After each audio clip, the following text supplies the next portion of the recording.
चली है आज हवा फिर उसी सिमत से।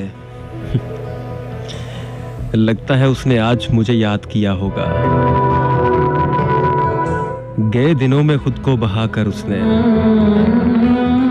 जिंदगी के कुछ लम्हों को बर्बाद किया होगा। आज फिर रुखसारों से मोती बहे होंगे, बरसात में फिर अखियों का तवाफ किया होगा।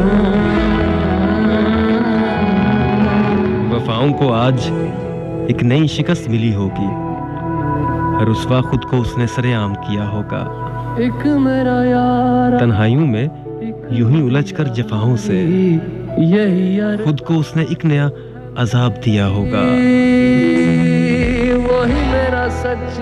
हिज्र में तो पल पल जख्म ही मिले होंगे, मोहब्बत को उसने दर्द का नाम दिया होगा। किस्सा मुख्तसर मानी बेवफा कहा होगा, किस्सा मुख्तसर मानी बेवफा कहा होगा। इसी पे उसने सोच को तमाम किया होगा।